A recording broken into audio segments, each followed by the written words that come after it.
Alright, so today we're going to be checking out the only ceiling fan that Bonnie Tyler's been holding out for. It's a Prominence Home Hero.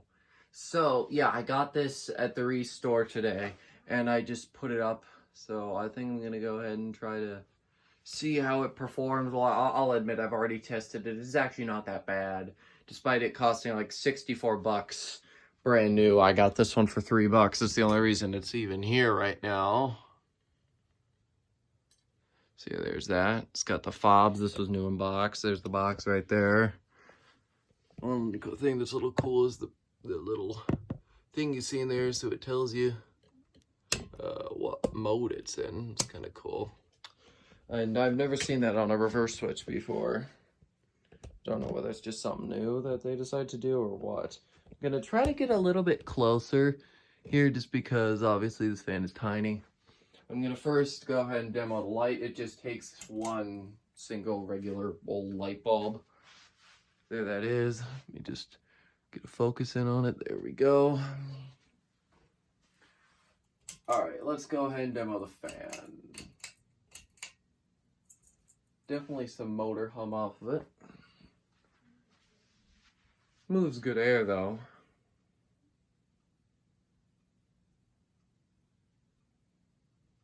It is also quite fast. I would say probably we are doing no less than 110, 120 RPMs probably. I mean, this thing is definitely going pretty fast. Minor wobble, but it's probably just because of the electrical box it's on.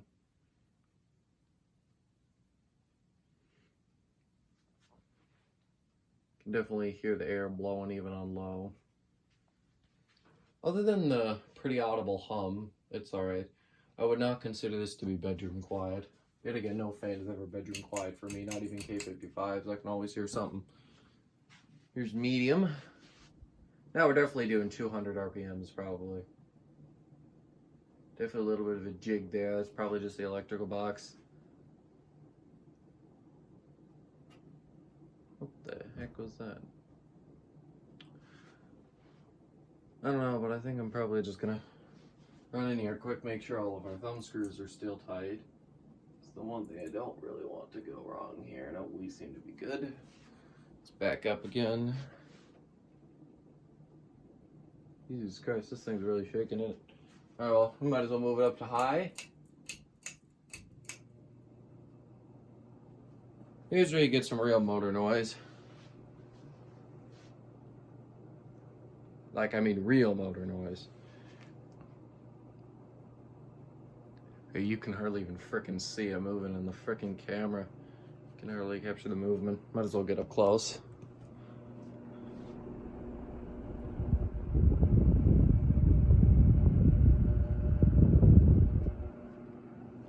Don't really know why the thing's making so much noise. Hang on, let me try something.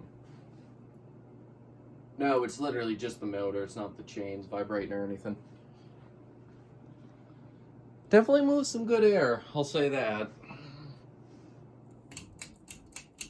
I always wondered how a Prominence fan would perform and how it would be, and overall, it's okay. I mean, I'll talk about some of the major things. Well, like some of the reviews state, the screws are a little tough to get in there, but once you take care of that, it's really not that big of a deal. Assembly is pretty easy. The motor housing quality is fine. The bearings are really quiet. When I spun it, when I first pulled it out of the box, it was fine. It was great, actually. It was really quiet. Glass feels like your average quality. The blades feel okay. I will admit that on the wood grain side, the light oak or whatever, it's definitely not as clean, not as smooth. It's probably the worst job on a wood type blade that I've ever seen, but I don't really know who would use the wood side. Definitely not me, not with this fan.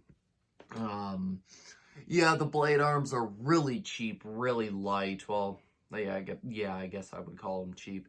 They're pretty cheap, they're pretty light, but the blades are so small, they can hold it just fine. Motor noise is definitely there. Air movement is pretty decent. I don't know if it beats the north wind over there, but it's certainly alright. One thing I will say is the pull chains already come so long, and then here they are giving these really long extension pulls. I mean, if you're going to install a hugger, you probably don't need that long a chains unless you're trying to let your kid reach them or something.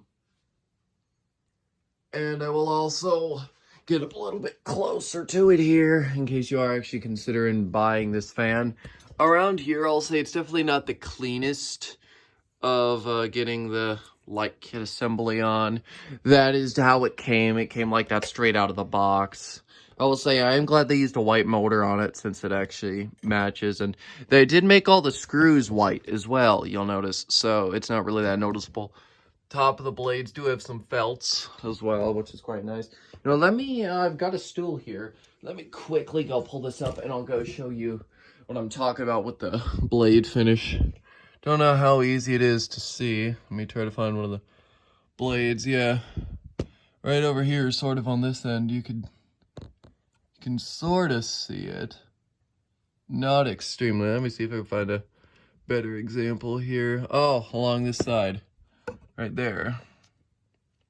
Don't really know how easy it comes on. Well, you see that little white streak that's a bit strange, and you can see it again on this blade a little bit. Then on this one especially.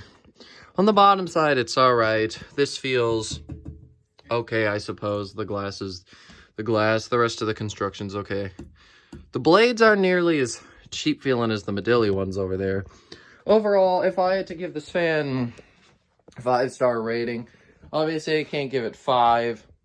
But, I mean, for what you're paying for and what you're getting and what it is, I would say it's actually a really good fan if you're looking for something cheap. I mean, this one definitely isn't a bad option per se. I'd probably give it about 2 stars. I mean, keep in mind this is what you're dealing with, a 28-inch little hugger ceiling fan with probably a 153 motor. I can assume that's what is in here. I mean, what do you expect? You're definitely not getting no Casablanca. Well, and by Casablanca, I mean a vintage Casablanca, of course. You're not going to get extreme power out of it, so I'll say for what it is a really good fan. If you're looking, then try it out. It's actually a pretty cool fan. I was actually recommending one of these to one of my teachers the other day, and I'm glad to see that it actually did hold out, because I don't usually get experience with these modern fans, especially this one being made in just like November 2020. But yeah, overall, I would say pretty good fan. It's not the worst, not the best. You get what you pay for. So yeah, thank you guys for watching. I guess if you like it and you need something like it, this definitely is not a bad fan. I know this isn't a real good review. I don't know. If I really wanted to try to make it a good review, I would go a lot more in depth. But yeah, I did what I could. So yeah, I will see you guys in the next video. Thank you guys so much for watching. And yeah, I'll see you in the next one. Goodbye.